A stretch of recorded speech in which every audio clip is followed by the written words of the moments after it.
Hammaga salom do'stlar, sizlar bilan Sardorsim. Do'stlar, bugun mana ozusi ishlayotganimizning 9-kuni. Demak, boshladik. Birinchi navbatda albatta ochchadan boshlaymiz. Roshatka. Tilla tangnaga tekkizib, ovozini chiqarishimiz kerak. 15 marta. 1 2 3.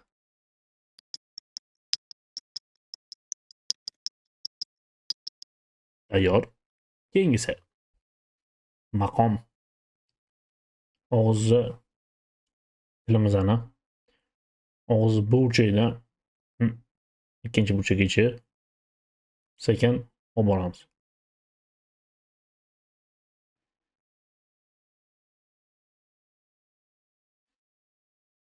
Shunaqada 15 marta boshladik.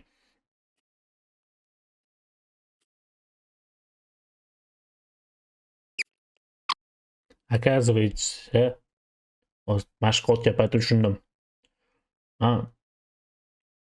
Ko'rsatganman-ku. Mana bu.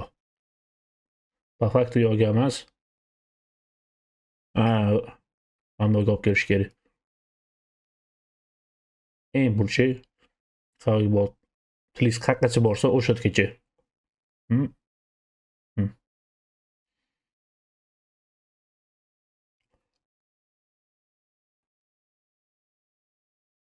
Mana shunaqa berish kerak ekan.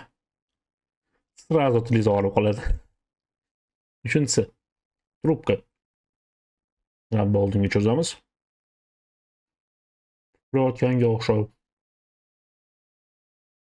Keyin qilamiz. 3 sekunddan ushlash kerak.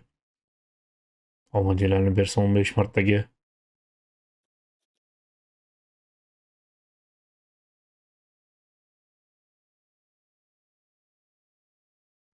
To'rtinchi mashqimiz bu tez aytishlar. Qo'mrining qo'g'irchog'i. To'rtinchi mashqimiz bu aniq talaffuz. Bu yerda biz imенно tezga o'qishimiz kerak. Har bitta so'z ham cho'tki chiqish kerak. Mana olamiz. San'at saroyi, saroylarning sarasi. San'at saroyi.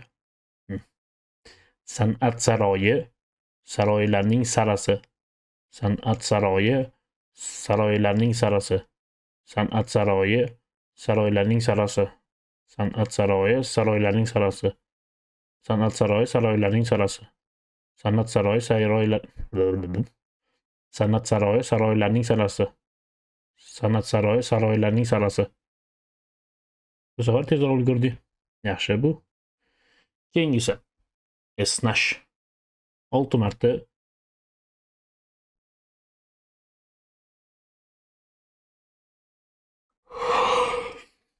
og'zimizni katta ochib chuqur esnashimiz kerak.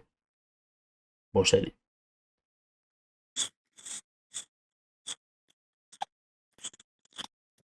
Keyingisi g'ing'ir. Og'izni yopamiz va tovushni chiqarishimiz kerak.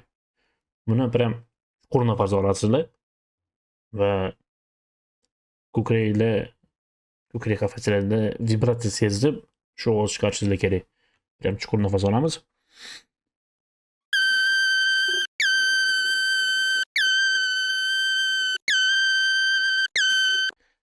Tugatdik.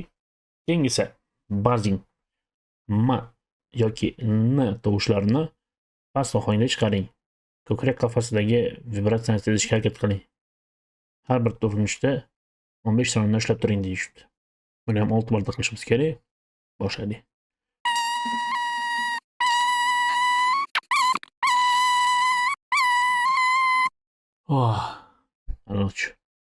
Молодец bo'ldi. Sizlar hammaga молодец. Hop. 4-mashqimiz.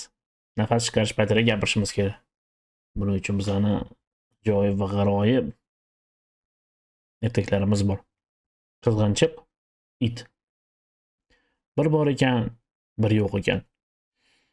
Juda ochko'z kuchuk bor ekan. Savol shu yerda o'zdi. Nuqtadan keyin kichkina harf. Kim yozgan bo'lsa ham ismini yozishmabdi deb savol o'ziga yozardi. Juda ochko'z kuchuk bor ekan. Bir kuni u sheriklari bilan talashib kattakon bir suyakni olib qochibdi. U suv ustidagi yakka cho'pdan o'tayotsa, suvda bir it og'ziga katta suyak tishlab, ko'zlarini olaytirib, itga tikilib turgan emish. It irr deb tishini irjaytirgan ekan, suv ichidagi it ham tishini irjaytiribdi.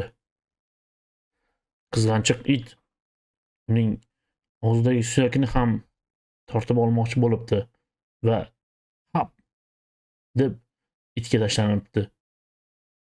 Hap deyishi bilan og'zidagi suyak o'zidan oldinroq cho'lp etib suvga tushib ketibdi.